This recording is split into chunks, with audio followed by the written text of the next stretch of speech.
पंचांग हे काय आहे तर चांद्र आणि सौर पद्धतीचा मेळ पंचांगात घातलेला आहे. म्हणजे ज्या महिन्याचं नाव आहे ना त्याच्या जवळचं नक्षत्राचं नाव आहे ते नक्षत्र रात्रीच्या सुरुवातीला पूर्वेला उगून रात्रभर आकाशात दर्शन देतं आणि त्या पौर्णिमेला चंद्र तिथे असतो. नातवंड आजीला विचारतात, आजी उजव्या सोंडेचा गणपती कडक असतो का? आता आजीला माहित पाहिजे की तो डावीकडे सोंड का असते. होळी का जाळतात? गुढीपाडवा हा 3.5 मुहूर्तातील पहिला मुहूर्त. म्हणजे शुभ कार्याला सुरुवात करावी. बदल हीच गोष्ट आयुष्यात कायम टिकणारी आहे की नाही. जिवंत माणूस वजा डेड माणूस इज इक्वल टू चैतन्य. हे चैतन्य म्हणजे ईश्वर आणि ते चराचरात आहे. पंचांग म्हणजे भविष्य नव्हे, पंचांग म्हणजे फलज्योतिष नव्हे, पंचांग म्हणजे खगोल गणित. हात्यावरच्या रेषांवरती आपलं भविष्य अवलंबून नसतं. तूच आहेस तुझ्या जीवनाचा शिल्पकार. ग्रहांवरती जीवन अवलंबून आहे का? तर मी लगेच सांगेन हो, ग्रहांवरती आहे, पण आकाशातील ग्रहांवरती नव्हे, तर माणसाच्या मनातील ग्रह.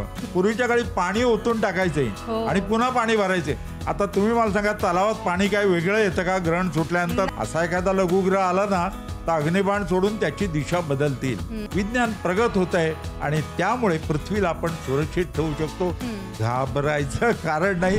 नमस्कार, मधुराष्टक या नव्या कोऱ्या पॉडकास्ट चॅनलमध्ये मी मधुरा तुमचं मनापासून स्वागत करते. आज गुढीपाडवा आणि गुढीपाडव्याच्या तुम्हा सर्वांना मनापासून शुभेच्छा. आणि गुढीपाडव्याच्या मुहूर्तावरती आज आम्ही हा पॉडकास्ट सुरू करतोय आणि आपले पहिले पाहुणे आहेत ते म्हणजे ज्येष्ठ खगोलतज्ज्ञ आणि ज्योतिष अभ्यासक डॉ. सोमण. आपण डॉ. सोमण यांचं आमच्या ह्या खास कार्यक्रमामध्ये स्वागत करूया. नमस्कार सर. नमस्कार. गुढीपाडव्याच्या शुभेच्छा. तुम्हालाही गुढीपाडव्याच्या मनापासून आणि खूप खूप शुभेच्छा. खरं तर आज पहिलाच पॉडकास्ट आपण ह्या सगळ्याच्या निमित्तानं सुरू करतोय आणि गुढीपाडव्याचा मुहूर्त साधलेला आहे. मराठी नववर्ष आणि गुढीपाडवा हे खरं तर एक चांगलं समीकरण जुळून आलेलं आहे आणि तुम्ही आज आम्हाला पाहुणे म्हणून लाभलेला आहातच. आम्हाला खूप काही गोष्टी तुमच्यासारख्यांकडनं शिकायच्या आहेत आणि ऐकायच्या देखील आहेत. पण तत्पूर्वी मला तुमची थोडक्यात ओळख करून द्यायची, कारण की बऱ्याचदा असं होतं की डॉ. सोमण हे सर्व जगाला परिचित असं नाव आहे.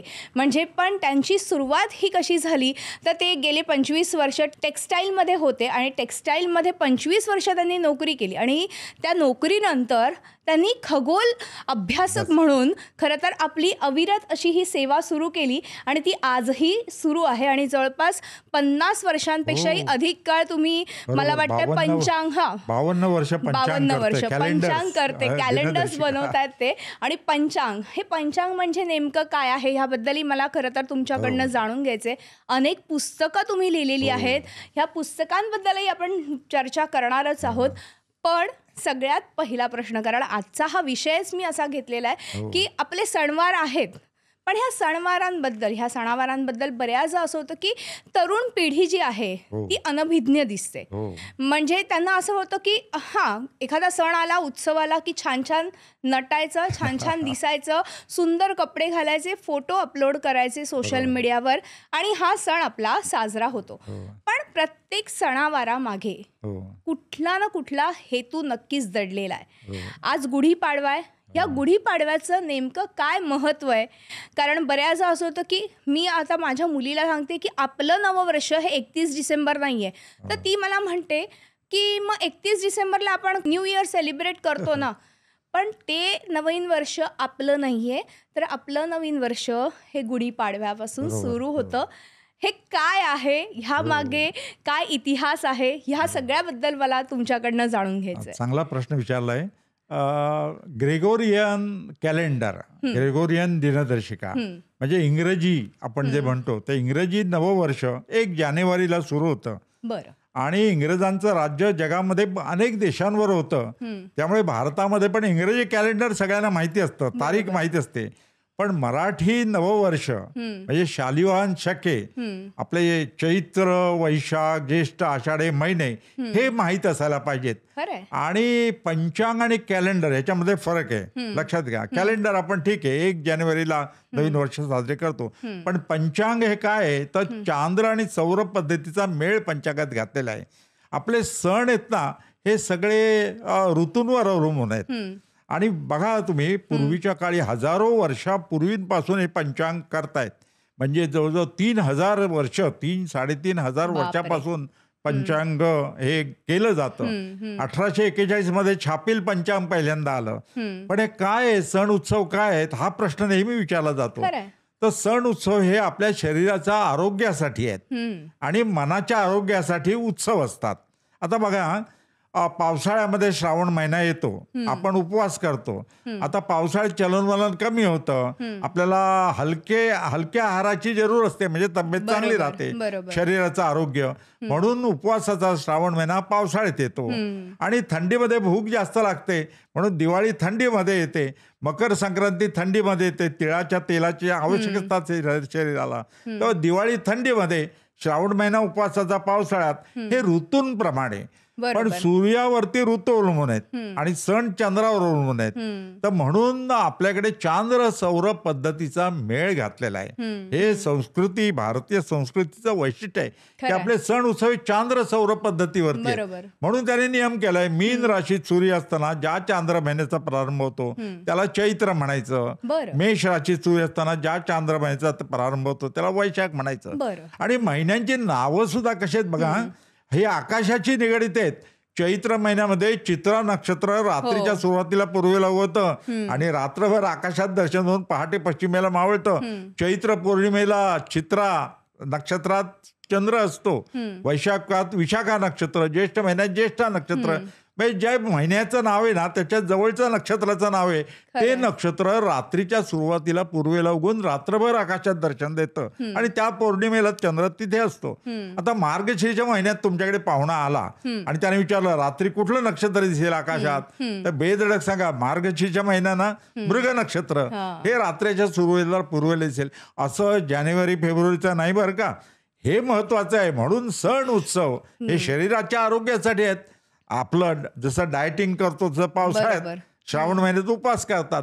आणखी महत्वाची गोष्ट, उत्सवात माणसं एकत्र येतात. बघा गणपती उत्सव, गुढीपाडव्याची शोभायात्रा आहे, एकत्र आल्यानं आनंद मिळतो. म्हणजे मनाचं आरोग्य चांगलं राहतं, दुःख चिंता विसरून जातो. म्हणून शरीराचं आणि मनाचं आरोग्य चांगलं राखण्यासाठी हे पंचांग आहे आणि ते ऋतूवर आधारित आहे, चांद्र सौर पद्धती. तसंच भारत हा शेतीप्रधान देश, त्यामुळे शेतामध्ये कामं जशी असतात तशा पद्धतीने ही रचना केलेली आहे. किती सुंदर निसर्ग, म्हणजे पर्यावरणाचं रक्षण करणारं अशी संस्कृती आहे. म्हणून गुढीपाडव्याच्या सुमारास बघा वसंत ऋतू येत असतो.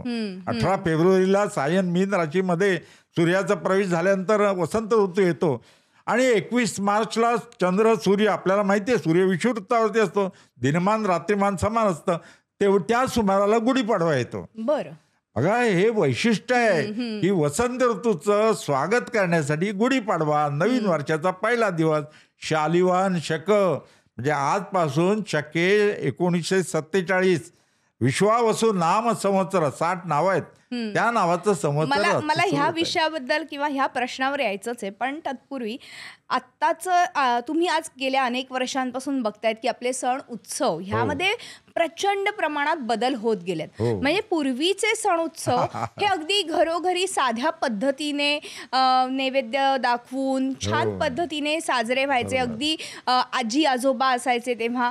पण आता एक न्यूक्लिअर फॅमिली झाली, प्रत्येकजण वेगळे वेगळे राहायला लागले, तसंच ह्या सणावारांचं महत्त्वही थोडंफार कमी होत गेलं.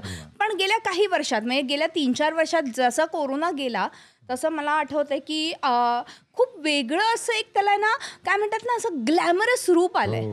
म्हणजे काय माहिती नाही की ठिकठिकाणी असं लाइटिंग केलं जातं. अरे आता गणपती आहे किंवा आता दिवाळी आहे, हे तर ह्यावेळी लाइटिंग असतंच, पण साध्या साध्या सणांना सुद्धा आजकाल लाइटिंग दिसतं रस्त्यांवरती, ग्लॅमरस रूप करून टाकलंय. तुम्ही मला सांगा, पूर्वीची पिढी तुम्ही आणि आमच्यासारखी आत्ताची पिढी, नवीन पिढी, म्हणजे अतिशय ताळमेळ साधणं फार कठीण आहे. म्हणजे आम्हाला एक वेगळं काहीतरी सणावाराचं महत्व वाटतं आणि तुमच्या पिढीला एक वेगळं वाटतं. काय वाटतं तुम्हाला नेमकं? काय अगदी खरं. आता हल्ली काय झालंय, सणांचा हे इव्हेंट झालेला आहे, इव्हेंट झालाय. खरं बघा तुम्ही, इव्हेंट होतोय. म्हणजे गुढीपाडवा म्हणा, गोकुळाष्टमी म्हणा, दिवाळी म्हणा, इव्हेंट साजरं करणं हे एक गोष्ट. आणि पूर्वी शेतीची कामं असायची आणि आता शहरामध्ये आपल्याला माहिती आहे उद्योग सुरू झालेले आहेत आणि हे संगणकाचं युग आहे. आता तर आर्टिफिशियल इंटेलिजन्सचं युग आहे. नवीन साधनं, संपर्क साधन आलेत. तुम्हाला माहिती आहे पूर्वी गुढीपाडव्याच्या शुभेच्छा पत्राद्वारे जायच्या, दिवाळीच्या शुभेच्छा, ग्रीटिंग कार्ड. आता आपल्याला फेसबुकद्वारे, व्हॉट्सअपद्वारे, आता तर आर्टिफिशियल इंटेलिजन्सचा उपयोग केला जातो. तुम्ही मला सांगा, हे आपल्याला वैज्ञानिक प्रगतीमुळे ही जी मानवतेची सुधारणा झालेली आहे, संपर्क साधनं वाढलेली आहेत, दळणवळणाची साधनं वाढलेली आहेत, तर त्यामुळे साहजिक आहे जे उत्सवात फरक दिसतो. आणि हा इव्हेंट आहे, पण आनंदासाठी उत्सव असतात. बरोबर. दुःख चिंता विसरतात. पूर्वी स्लो लाईफ होतं, आता फास्ट लाईफ झालेलं आहे. म्हणजे आता उत्सव सुद्धा बघा किती धमधगम, म्हणजे आर्थिक परिस्थिती सुधारलेली माणसाची, गरिबी दूर झालेली आहे बऱ्याच देशांमध्ये आपण बघतो. आणखी एक महत्त्वाची गोष्ट तुम्हाला सांगायची की संगणकामुळं भारतीय लोक जगामध्ये प्रत्येक देशात गेलेले आहेत. तेव्हा भारतीय सण उत्सव ग्लोबल होतात. म्हणजे अमेरिका, सगळ्या देशांमध्ये दिवाळी साजरी होते, तसा गुढीपाडवा, शोभायात्रा निघतात, गुढीपाडवा साजरा होतो, दिवाळी साजरी होते. तेव्हा हे ग्लोबल सण उत्सव झालेत. भारतीय संस्कृतीचे वैशिष्ट्य आहे, इतर देशांचे लोक याचा अभ्यास करतात. मला हेच म्हणायचे की आज मी अनेक अमेरिकन्स बघते किंवा फॉरेनर्स जे बघते ना, ते सुद्धा आपल्या या सणावारांमध्ये इतके सहभागी होतात, त्यांना सुद्धा संस्कृत श्लोक येतात. म्हणजे खरंच त्यांचं कौतुक करावं तेवढं थोडं आहे खरं तर, पण म्हणजे त्यांनी सुद्धा आपल्या ह्या संस्कृतीचा अवलंब केलेला आहे. त्यांना सुद्धा ही संस्कृती आपलीशी वाटायला लागली आहे. इतकं ह्या संस्कृतीचं आज आपलं महत्त्व आहे, भारतीय संस्कृतीचं. पण तरी देखील आजही अनेक घरांमध्ये ह्या संस्कृतीबद्दल तितका मान सन्मान दिसत नाही. किंवा असं बऱ्याच घरांमध्ये दिसतं की जाऊ दे, गुढीपाडवा आहे ना, कशाला साफसफाई करायची, जाऊ दे, कुठेतरी गुढीपाडवा, गुढी उभारा, हे करा. ही गुढी का उभारली जाते, हे अनेक प्रश्न लहान मुलांच्या मनात येतात. ही गुढी का उभारायची, हा देखील एक महत्त्वाचा प्रश्न. दिवाळीत कंदीलच का लावायचा, मग का दिवे लावायचे, असे बरेच छोटे मोठे प्रश्न आणि त्या उत्तरं आई वडिलांना सुद्धा देता येत नाहीत. अशी आता खरं तर परिस्थिती निर्माण झालेली आहे. म्हणजे हे सगळ्याच घरांमध्ये असं मी म्हणत नाही, पण काही घरांमध्ये आपल्याला ते जाणवतं. मग अशा पालकांना किंवा अशांना काय तुम्हाला सांगू का, वैज्ञानिक दृष्टिकोन आलेला आहे. त्यामुळे पुढची जी पिढी आहे, नातवंड आजीला विचारतात, आजी उजव्या सोंडेचा गणपती कडक असतो का. आता आजीला माहित पाहिजे की तो डावीकडे सोंड का असते. गणपतीच्या मूर्तीच्या डाव्या हातात मोदक असतो, म्हणून सोंड डावीकडे असते. अर्थात उजव्या सोंडेचा गणपती कडक, देव हा कडक नसतोच. आजीनं कार्यकारण भाव सांगितला पाहिजे. गुढीपाडवा का साजरा करतो, तर प्रभू रामचंद्र रावणाचा वध करून आले अयोध्येमध्ये, गुढ्या तोरणं लोकांनी उभारली, स्वागत केलं. तसंच शालिवाहन राज्यानं शकांचा पराभव केला. ह्या गोष्टी सांगितल्या पाहिजेत. खरं सांगू का, मुलं आजी आजोबांना विचारतात आणि उत्तर बरोबर नाही आलं तर हसतात आणि गुगलवर सर्च करतात. हा आधुनिक पिढी आहे, तेव्हा वैज्ञानिक दृष्टिकोनातून त्यांना समजावून सांगितलं पाहिजे. आता आणखी एक उदाहरण देतो. होळी का जाळतात, तर पूर्वी आपल्याला माहिती आहे शिशिर ऋतूमध्ये थंडीच्या दिवसात झाडाची पानं खाली पडतात आणि ती पडल्यानंतर कचरा होतो आणि त्या पानांमुळे त्याला ती ढुंडा राक्षसी म्हणतात, अस्वच्छता, आणि मुलं आजारी पडतात. म्हणून ती पानं जाळण्याची प्रथा पडली, झाडावरून पडलेली शिशिर ऋतूमध्ये, थंडीमध्ये.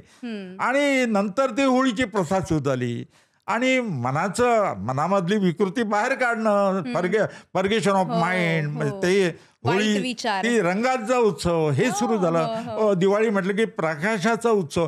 माणूस हा उत्सव प्रिय आहे, फक्त वैज्ञानिक भाषेत पुढच्या पिढीला सांगायला पाहिजे आणि तसं सांगितलं पटतं ते. हे विशेष आणि त्यांना आनंद होतो आणि ते आपल्यापेक्षा जास्त पाळतात. मुलांना आनंद वाटतो, आपापसात चर्चा त्यांची ऐका. म्हणून मला वाटतं आजी आजोबांनी याचा अभ्यास करायला पाहिजे आणि वैज्ञानिक दृष्टिकोनातून सांगायला पाहिजे. खरंय. आता तुम्ही म्हणालात तसं वैज्ञानिक दृष्टिकोनातून ह्या सगळ्या गोष्टी पुढच्या पिढीपर्यंत गेल्या पाहिजेत आणि हे तर खरंच आहे. पण आज आपण बघतो की 3.5 मुहूर्तांपैकी एक मुहूर्त. आता हा प्रश्न जर का आपल्या मुलांनी आपल्याला विचारला तर आपण काय नेमकं उत्तर द्यायचं, हा साधारणपणे आई वडिलांना पडणारा प्रश्न आहे. तर 3.5 मुहूर्त नेमके कोणते आहेत बरोबर. आणि त्याचं आपल्या एकूणच जीवनामध्ये किती महत्वाचं स्थान आहे? मुहूर्त आपल्याला माहितीये, मृग नक्षत्रात सूर्यानं प्रवेश केला की शेतकरी मुहूर्त कसला घेतो, बी पेरण्याचा. आपल्याला माहितीये शेती पावसाळ्याला सुरुवात होते म्हणून बरोबर. मुहूर्त शास्त्र म्हणजे कामाचा शुभारंभ लक्षात घ्या, आणि तो योग्य वेळी करावा. आता उदाहरणार्थ एक गोळी सकाळी घ्या, दुपारी घ्या, संध्याकाळी घ्या असं डॉक्टरनं सांगितलं. लोक कधीही घेतील, पण बरोबर 8 वाजता घ्या, दुपारी 12 वाजता घ्या, संध्याकाळी 6 वाजता जेवल्यानंतर घ्या असं सांगितलं की स्पेसिफिक वेळेत घेतात. तेव्हा ती कार्य स्पेसिफिक वेळेला व्हावीत म्हणून हे मुहूर्त आहेत आणि त्या दृष्टीने ते समजावून सांगायला पाहिजे. मुहूर्तशास्त्र यासाठी आहेत. मग त्यातलं शुभ अशुभ हे वेगळा प्रकारे, परंतु आता 3.5 मुहूर्त तुम्ही म्हणालात, गुढीपाडवा हा 3.5 मुहूर्तातील पहिला मुहूर्त म्हणजे शुभ कार्याला सुरुवात करावी. आता एखाद्याला नवीन गाडी घ्यायची असेल किंवा एक दुकान उघडायचं असेल किंवा व्यवसायाचा प्रारंभ करायचा असेल किंवा सोनं खरेदी करायचं असेल, दागिने खरेदी करायचं, कुठल्या मुहूर्ताला करा, गुढीपाडव्याला करा. दुसरा मुहूर्त अक्षय तृतीया, तो दिवस. आता काही लोक त्याला अर्धा म्हणतात, काही लोक 1 दिवस असं मुहूर्त म्हणतात. तिसरा मुहूर्त विजयादशमी, दसरा. आपल्याला माहिती आहे विजयादशमी, दसरा. आणि चौथा मुहूर्त बलिप्रतिपदा. हे 4 दिवस आहेत. तर हे 4 दिवसापैकी हे 3.5 म्हणजे काय, पूर्वी माहिती आहे आम्ही परवाजा म्हणत असो, त्यावेळी कॅल्क्युलेटर नव्हता, संगणक नव्हता. 2.5 की आउटकी 3.5 आहे, तुम्हाला माहिती. 3.5 म्हणजे 1 आउट, आणि म्हणून 2.5 आउट, 3.5 मुहूर्त, 1 आउट हा जास्तीत जास्त संख्या, म्हणून 3.5 मुहूर्त. हे 4 दिवस आहेत. त्यातला अर्धा अक्षय तृतीया अर्धा मानतात किंवा बलिप्रतिपदा अर्धा मानतात. तेव्हा गुढीपाडवा पूर्ण मुहूर्त आहे. या दिवशी शुभ कार्याला प्रारंभ करा. तुम्हाला व्यायाम करायचा आहे, मॉर्निंग वॉक, गुढीपाडव्याला सुरुवात करा. पण आपण काय करतो माहिती का, सुरुवात करतो 8 दिवसांनी थांबवतो, मग 1 जानेवारीला करू, मग दिवाळीला करू. मुहूर्ताच्या वेळी माणसाने बघा तुम्ही, बदल हीच गोष्ट आयुष्यात कायम टिकणारी आहे की नाही. बदल म्हणजे सृष्टीमध्ये बदल होतो, शिशिर ऋतू नंतर वसंत ऋतू येतो, तसा आपल्यात चांगला बदल व्हायला पाहिजे. बरोबर. आळस सोडायला पाहिजे, उद्योगी व्हायचं आहे, गुढीपाडव्याचा मुहूर्त आहे. तुम्ही भ्रष्टाचारी आहात, तुम्हाला नीतिमान व्हायचं आहे, गुढीपाडव्याचा मुहूर्त आहे. तुमचं आरोग्य चांगलं ठेवायचं आहे, गुढीपाडव्याचा मुहूर्त आहे. इतरांना गरिबांना मदत करायची आहे, गुढीपाडव्याचा मुहूर्त आहे. शुभ कार्याला गुढीपाडवा हा शुभ आहे. सोने खरेदी करा, बचत होते त्यामुळे. कुठली गोष्ट चांगली करायची आहे, आपल्या हातून चांगली घडवायची असेल तर एक चांगला मुहूर्त, चांगला दिवस आपण बघतो आणि त्याप्रमाणे आपण खरं तर वाटचाल करत असतो. पण बऱ्याचदा असं होतं की आज अमावस्या आहे, आज पौर्णिमा आहे, आज अशुभ दिवस दिसतोय, कॅलेंडरवरती लिहिलेलं असतं. तर मग हे दिवस म्हणजे खरंच अमावस्या पौर्णिमेला आपण असं काही चांगली गोष्ट केली किंवा शनिवारी जाऊन आपण तेल आणलं तरी सुद्धा लोक म्हणतात, अरे शनिवारी जाऊन तुम्ही तेल कसं काय आणू शकता. मी इतक्या छोट्या छोट्या गोष्टी खरं तर आहेत. आता एखाद्याच्या घरातलं तेल संपलं, त्याला शनिवारीच जावं लागलं तर काय करणार आहे. अमावस्येला तुम्ही असं काय करता, चांगल्या गोष्टी कशा काय करू शकता. म्हणजे खरंच हे वाईट दिवस असतात का. तुम्ही चांगला प्रश्न विचारलात. गुढीपाडव्याला योग्य प्रश्न आहे. लोकांच्या मनामध्ये हे आहे, लक्षात घ्या. पण लक्षात ठेवा, समजा मनुष्य आजारी पडला, हॉस्पिटलमध्ये न्यायचंय, मुहूर्त बघणार का. नाही बघणार, त्याच वेळी जाणार की नाही. बरोबर. एखादं अर्जंट कार्य असेल, मुहूर्त बघू नका. महत्वाचं आहे. तुम्हाला वेळ, आता विवाह करायचा आहे, त्याच्यासाठी ठीक आहे मुहूर्त. आज खरेदी केलं काय दागिना, का उद्या केला काय, ठीक आहे, हरकत नाही, त्याच्यासाठी मुहूर्त. लक्षात ठेवा, जेव्हा अर्जंट काम असतं आणि तुम्ही बघितलात पराक्रमी पुरुष आहे, छत्रपती शिवाजी महाराज आहेत किंवा पराक्रम ज्यांनी केलेला आहे, ते मुहूर्त बघत बसलेले नाहीत. तुम्ही मला सांगा, शत्रू आला तर सीमेवरचा जो सैनिक आहे तो काही मुहूर्त बघून गोळीबार करणार का. नाही करणार. बिलकुल नाही. हे काय आहे माहितीये का, मानसशास्त्र समजून घ्यायला पाहिजे. इथे मनाची एकाग्रता होण्यासाठी मुहूर्तशास्त्र आहे आणि त्या दृष्टीने त्याचा उपयोग करायला पाहिजे. पण काय माहितीये का, मुहूर्त म्हटलं ना की लोक करतात त्यावेळी. आता विवाहाचा मुहूर्त आहे, उदाहरण सांगायचं म्हणजे, तर सगळ्यांनी एकत्र यायचं. नाही तर कधी येतील दिवसभर, विवाह जेवायला कधी येतील, टायमिंग असतात. टायमिंग या मुहूर्तात म्हणजे लोक बरोबर त्यावेळी येतात. मानसशास्त्र याच्या मागे आहे. आणि श्रद्धा, बरोबर, श्रद्धाला प्रश्न विचारायचे नसतात. माझी श्रद्धा आहे, हरकत नाही. ईश्वराचं असंच आहे. ईश्वर म्हणजे काय, चैतन्य, आणि ते चराचरामध्ये आहे. म्हणजे बघा, मुंगी चालली आहे, ती आपण चिरडली तर काय निघून गेलं, चैतन्य निघून गेलं. जिवंत माणूस वजा डेड माणूस इज इक्वल टू चैतन्य. हे चैतन्य म्हणजे ईश्वर, आणि ते चराचरात आहे. पण सर्वांनाच हे दिसत नाही, म्हणून सगुण उपासना करायची म्हणून मूर्ती आहे. मग ती आदर्शाची मूर्ती आहे. म्हणून मी तुम्हाला सांगतो, पुढच्या पिढीला समजावायचं असेल ना, गणपतीची पूजा का करावी असं जेव्हा मुलगा विचारतो, नातूला विचारतो, तेव्हा सांगायचं की गणपतीचे गुण काय आहेत. 14 विद्या 64 कलांचा अधिपती, ते गुण आपल्या अंगी यायला पाहिजेत, यासाठी पूजा करायची. प्रभू रामचंद्रांची पूजा का करायची, तर आदर्श प्रभू रामचंद्राचा आदर्श राजा तसं व्हायला पाहिजे आपण. ते कृष्णाची पूजा का करायची, भगवान कृष्णाची गोकुळाष्टमीला सांगता नाही सांगायचं कृष्णाचे गुण कोणते आहेत सांग तू. तो बासरी वाजवतो, कलावंत व्हायला पाहिजे. तो गोपाल, म्हणजे गोपाल म्हणजे गाईचं वासरांचं संगोपन करणारा, तसं व्हायला पाहिजे. आणि महत्वाची गोष्ट, तो तत्वज्ञ आहे. भगवान श्रीकृष्ण भगवद्गीता सांगितली अर्जुनाला, तसं तत्वज्ञान आपण जाणून घ्यायला पाहिजे. कसलं तत्वज्ञान, जीवनाचं. म्हणजे आपण वेगळ्या पद्धतीने, वेगळ्या अँगलने त्यांच्या समोर हे विचार आपले ठेवले पाहिजे, आणि आपली ही भारतीय संस्कृती खरं तर रुजवली पाहिजे त्यांच्यामध्ये आत्तापासूनच, लहानपणापासून. पण मगाशी तुम्ही बोलता बोलता म्हणालात की आता शालिवाहन शके 1947 सुरू होत आहे. म्हणजे नेमकं काय आहे, कारण आमच्यासारख्या पिढीला पण माहिती नाही की हे शालिवाहन शके 1947, आम्ही तर 2025 मध्ये आहोत आता. म्हणजे काय आहे? शालिवाहन राजाने जेव्हा शकांचा पराभव केला, किती वर्षापूर्वी आपल्याला माहिती आहे, 1947 वर्षांपूर्वी. हे 1947 आहे ना, बरं. तेव्हा 1947 वर्षांपूर्वी शालिवाहनाने शकांचा पराभव केला, दुष्ट शकांचा.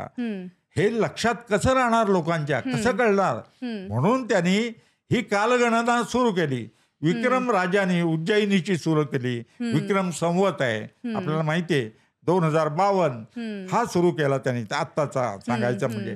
तर हे प्रत्येक राजाने काय केलं की आपण जेव्हा राज्याभिषेक झाला त्यावेळी, किंवा पराभव केला शत्रूंचा त्यावेळी, आपल्या नावानं शक सुरू केला. शिवशक आहेत तसा, शिवाजी महाराजांचा सुद्धा शक आहे राज्याभिषेकापासून. तेव्हा प्रत्येकाने हे सुरू केलेलं आहे. ही कालगणना आहे, हे समजून द्यायला पाहिजे.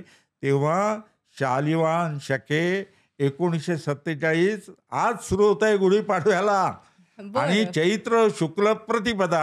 मग चांद्र महिन्याची नावं ही पूर्वी मधु माधव अशी नावं होती. आणि हे पंचांग कधी, म्हणजे 4000 वर्षांपासून आहे. आता हे पंचांग म्हणजे भविष्य नव्हे, मला मुद्दाम तुम्हाला सांगायचं आहे. पंचांग म्हणजे भविष्य नव्हे, पंचांग म्हणजे फलज्योतिष नव्हे, पंचांग म्हणजे खगोल गणित. जसं रेल्वेचे वेळापत्रक असतं ना, तशा आकाशातील ग्रहगोलांचं वेळापत्रक. म्हणजे यावेळी ग्रहण लागेल, बरोबर त्यावेळी ग्रहण लागतं, यावेळी गुरु अमुक अमुक राशीत येईल, त्यावेळी येतो. म्हणून याच्यासाठी विचार करा. हे कधी वेदांग ज्योतिष नावाचा ग्रंथ लगध ऋषींनी लिहिला. किती 36 श्लोक आहेत, आणि 44 3,500 वर्षापूर्वी लिहिलेला आहे. विचार करा, त्याच्यावरून हे गणित केलं जायचं भारतामध्ये. त्यानंतर सूर्य सिद्धांत ग्रंथ, तो लाट नावाच्या माणसाने लिहिला. 14 प्रकरणं आहेत, 500 श्लोक आहेत त्याच्यामध्ये. त्यावेळी छपाई नव्हती. आता हे नंतर छपाई सुरू होण्यापूर्वी हे बघा, हे असं पंचांग हाताने लिहिलेलं असायचं. 1841 मध्ये पहिलं छापील पंचांग झालं, विचार करा. आणि त्यापूर्वी हाताने पंचांग करायचे. पण ग्रंथ करणकर्त सूर्य सिद्धांत, तो लाट नावाच्या माणसाने त्याच्यावरून ग्रहणाचं गणित करायचं, विचार करा. पण आकाश आणि हे पंचांग हे जमलं पाहिजे, त्याला दीर्घगणित म्हणतात, ते सुरू झालं. आणि आपल्याकडे मुरुड जंजिऱ्याच्या जवळ नांदगाव म्हणून गाव आहे, तुम्हाला माहिती असेल नांदगाव, हो, तिथे माहिती. सिद्धिविनायक मंदिर हो, आहे. हो. तिथे गणेश दैवत नेऊन गेले आणि 1520 मध्ये त्यांच्या लक्षात आलं आकाशात वेगळं दिसतंय आणि पंचांगात वेगळं दिसतंय. बरं. एकदा ग्रहण पंचांगात दिलं होतं, आकाशात दिसलं नाही. बापरे. तो गणेश दैवत यांनी अभ्यास केला सूर्यस्थितीनंत ग्रंथाचा आणि हा बदल होतो ना ग्रहगोलाच्या गतीमध्ये, तो त्यांनी दुरुस्त केला आणि ग्रह लाघव नावाचा ग्रंथ लिहिला. क्या बात आणि आहे. तो ग्रंथ कर्ण ग्रंथ, ज्याच्यावरून पंचांग केलं जायचं, काश्मीर पासून कन्याकुमारी पर्यंत पंचांग करते ते वापरायला लागले. ग्रह लाघव ग्रंथ हा गणेश दैवज्ञांचा विशेष आहे. त्याला नंदीग्राम म्हणायचे. या नांदगावला पूर्वी नाव होतं. बरोबर. आणि 1920 मध्ये पुन्हा फरक पडला. आकाशात वेगळं आणि पंचांगात वेगळं.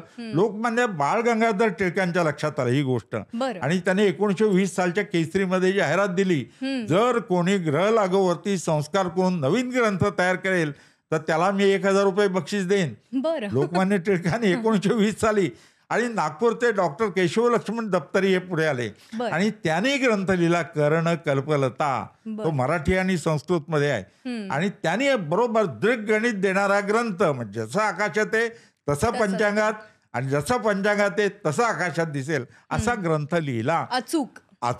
आणि आता आम्ही जे पंचांग करतो ना, मी आता 52 वर्ष, पूर्वी हाताने गणित हे करायला लागायचं, आता संगणकावरती करतो. बरं. संगणक आल्यानंतर सोपं झालं गणित आणि हे सगळं बसवलं. आता एक कसा बदल होतो तुम्हाला सांगतो. हे पृथ्वीला, समुद्राला जी भरती ओटी येते ना, त्याच्यामुळे पृथ्वीची गती मंदावते. आपल्याला माहितीये कधी कधी 31 डिसेंबर किंवा 30 जूनला लीप सेकंद ऍडजस्ट करतात, म्हणजे ॲटॉमिक क्लॉक थांबवतात, पृथ्वीला येऊ देतात 1 सेकंद आणि मग क्लॉक सुरू करतात, घड्याळ. बरं. कारण पृथ्वीचा वेग मंदावतोय, ही गोष्ट लक्षात घ्या. तसंच ह्या टायडल फोर्सेसमुळे चंद्र दूर जातोय पृथ्वीपासून. बरोबर. म्हणजे चंद्र 3,84,000 किलोमीटर अंतरावरती आहे. तो दरवर्षी 3.8 सेंटीमीटरने दूर जातोय. बापरे. आता हा बदल पूर्वी लक्षात येत नसे, त्यामुळे ग्रंथामध्ये बदल व्हायचा. आता हे कळलं, विज्ञान प्रगत झालेलं आहे आणि त्यामुळे आपण आता संगणकावरती हे म्हणजे पुढच्या 100 वर्षात गुढीपाडवा कधी येणार मी सांगू शकतो. पुढच्या 100 वर्षात ग्रहण काय. आता गणित सोपं झालं आणि सण उत्सव आहेत ना, हे आरोग्यासाठी आहेत, पण ग्लोबल उत्सव झाला आहे की नाही. गुढीपाडव्याचा आनंद, शोभायात्रा सुद्धा निघतात हल्ली. भारतीय संस्कृतीचं दर्शन.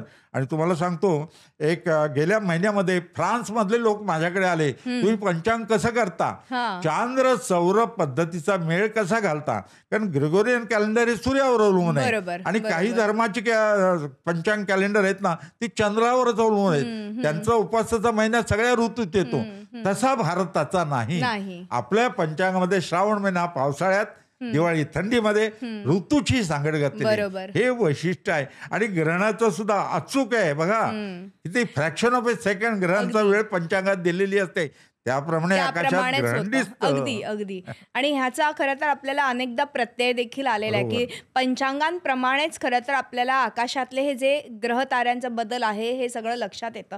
मात्र मला सांगा की ग्रह तारे हे तर आकाशात आहेत, आपण पृथ्वी तलावर आहोत, मग आपला आणि ह्या ग्रहताऱ्यांचा काय नेमका संबंध आहे. मला मंगळ आहे, मला षडाष्टक योग आहे, मला माझं लग्नच उशिरा होणार आहे, मला हेच होणार आहे, माझ्या ग्रहांमध्ये दोष आहे. मग ग्रह कुठे तुमच्यावरती दोष निर्माण करतात. कारण आज आपण बघतोय की सुनीता विल्यम्स असेल किंवा कल्पना चावला असेल, इथपर्यंत वरपर्यंत पोहोचल्या आणि त्यांनी आज एवढं स्वतःचं नाव कमवलं, तिथे जाऊन एवढे महिने त्या राहिल्या. मग मला हेच कळत नाही की आजही आपण ह्या सगळ्यांमध्ये अजूनही गुंतलेले आहोत. माणसांना वाटतं जीवनामध्ये बघा, 2 अधिक 2 बरोबर 4 असं उत्तर येत नाही. कधी कधी 2 अधिक 2 बरोबर 3 असं उत्तर येतं. मग एक गेला कुठे. कधी कधी 2 अधिक 2 बरोबर 5 असं उत्तर येतं जीवनामध्ये. मग एक आला कुठून. म्हणजे वर्गामध्ये शेवटी बसणारा मुलगा कधी कधी गाडीतून फिरतो, पैसे मिळवतो खूप, आणि जो हुशार मुलगा आहे तो रस्त्याने चालत येतो, बसमधून येतो, आहे की नाही. तेव्हा लोकांना असं वाटलं आपलं जीवन कशावर अवलंबून आहे. तर मग आकाशात प्लॅनेट, भटके, प्लॅनेट ग्रीक मध्ये याचा अर्थ भटके असा अर्थ आहे प्लॅनेटचा. ग्रह हे भटके हे बदलतात, त्यांच्यावर तर आपलं आयुष्य नसेल ना बरोबर. अशी शंका मनात आली हम्म. की ग्रहांवरती तुमचा प्रश्न बरोबर आहे, ग्रहांवरती जीवन अवलंबून आहे का? तर मी लगेच सांगेन हो, ग्रहांवरती आहे, पण आकाशातील ग्रहांवरती नव्हे, तर माणसाच्या मनातील ग्रह. कुठले ग्रह? अग्रह, विग्रह, दुराग्रह, संग्रह, पूर्वग्रह, अनुग्रह. खरंय, आहे की नाही? खरंय. तुम्ही आग्रह करा पदार्थाचा, जरी श्रीखंड असेल बाधेल, आजारी पडाल. तुम्ही खरंय. निग्रह करा मनाचा, रोज सकाळी लवकर उठून काम करेल, आनंद प्रगती होईल की नाही? अगदी, होईल. अगदी. म्हणजे 99.9% आपल्यावरती जीवन अवलंबून आहे. आपण त्या ग्रहानं उगाच घाबरतो. हे मी सांगतोय वैज्ञानिक दृष्टिकोनातून, कारण मी खगोलाचा अभ्यासक आहे बरोबर, म्हणून सांगतो. बरोबर. पण काही लोकांचा तसा विश्वास नाही. त्यांना वाटतं नाही नाही, आपल्या हातात काहीच नाही. मी सांगेन सर्व आपल्या हातात आहे. म्हणजे खरं सांगू का, हातावरच्या रेषांवरती आपलं भविष्य अवलंबून नसतं, तर मनगटातील जोर. खरंय. आपण राजकारणात बघतो की नाही, मनगटातील जोर ज्याचा आहे. खरं सांगू का, 99.9% तुम्ही तुमचं जीवन बदलू शकता. तूच आहेस तुझ्या जीवनाचा शिल्पकार. खरंय. संत महंत सांगतात. खरंय. म्हणून मला म्हणायचंय, शनीची साडेसाती, घाबरायचं कारण नाही. उगाच नशीब नावाची गोष्टच अस्तित्वात नाही. खरं सांगू का, हे विश्व बघितलं ना, किती आत्ता आपण कुठे आहोत या विश्वामध्ये, इथे आहोत आपल्या घरामध्ये. आपण कुठे आहोत, त्या आपल्या तालुक्यात, आपल्या जिल्ह्यात, आपल्या राज्यात, आणि आपलं राज्य आपल्या देशात, आशिया खंडावरती, पृथ्वीवरती. पृथ्वी कुठे आहे या विश्वामध्ये? आपल्या सूर्यमालेमध्ये. सूर्यमाला या विश्वामध्ये कुठे आहे? पुन्हा प्रश्न केला की आपल्या आकाशगंगेमध्ये, जिथं अब्जावधी सूर्यमाला आहेत, अब्जावधी सूर्यमाला असलेली आकाशगंगा कुठे आहे? पुन्हा प्रश्न केला की ती अशा ठिकाणी आहे जिथे अब्जावधी आकाशगंगा आहेत. Billions of galaxies are there in the universe. अब्जावधी आकाशगंगा, त्याच्यामध्ये आपली आकाशगंगा, त्याच्यामध्ये सूर्यमाला, त्याच्यामध्ये 3 नंबर पृथ्वी, त्याच्यावरती आश्चर्य. किती लहान होत. काय माणसं मोठी समजतात. म्हणजे रेल्वेतल्या सीटवरून मारामारी करतात, पैशावरून मारामारी करतात. तुम्ही सांगा, तुमच्या पणजोबांच्या वडिलांचं नाव माहिती आहे का? नाही माहिती. वस्तू पण घरात नाही, पणजोबांची वस्तू पण घरात नाही. आपलं सुद्धा तसंच होत असतं.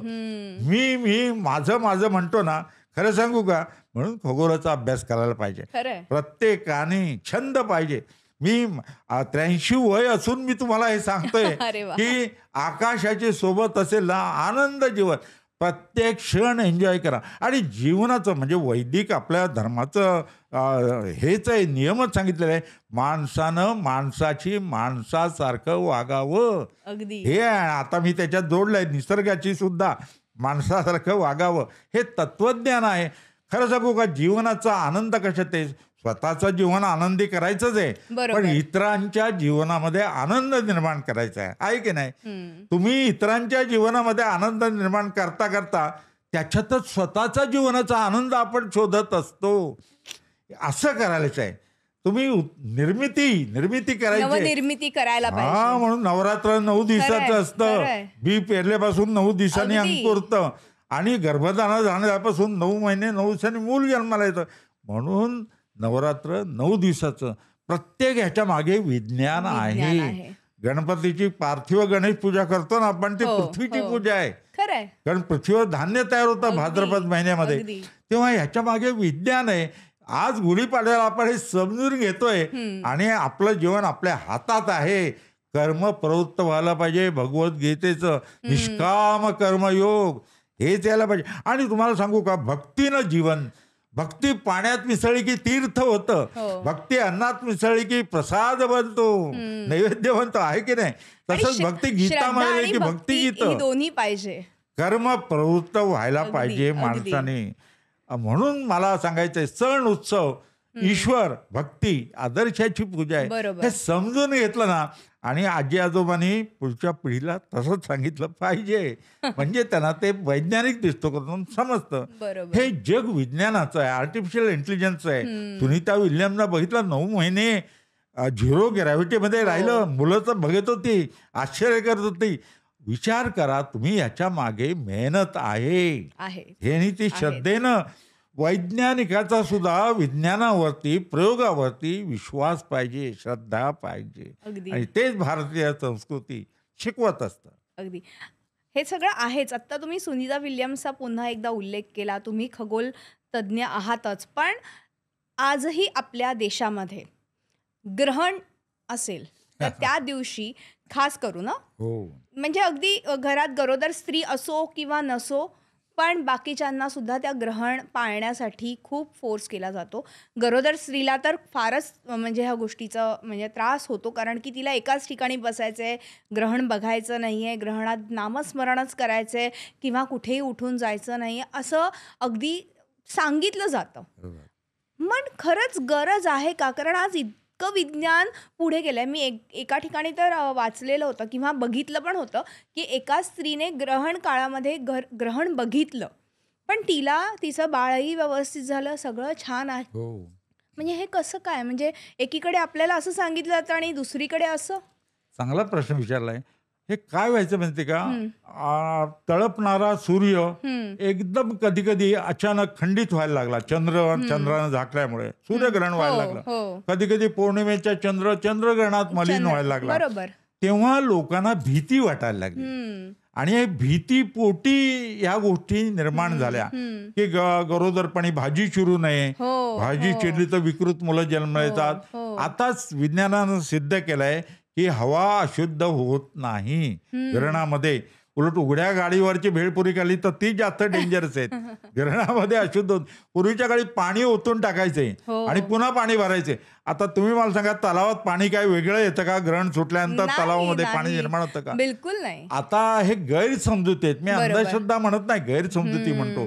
उलट थायलिडोमाइड नावाचं चुकीचं औषध युरोपमध्ये हजारो स्त्रियांनी घेतलं, चुकीचं औषध. त्यामुळे विकृत मुलं जन्माला आली आणि अमेरिकेत त्या औषधावर बंदी घातली. भारतात ते आलेलं नव्हतं, पण चुकीच्या थायलिडोमाइड औषधामुळे विकृत मुलं जन्माला आली. ग्रहणामध्ये भाजी चिरल्यानं नव्हे, पण माणसाला वेळ लागेल समजून घ्यायला. श्रद्धा असतात आणि श्रद्धापूर्वक या गोष्टीकडे बघतात, म्हणून ही आहे. पण या गैरसमजुती आहेत.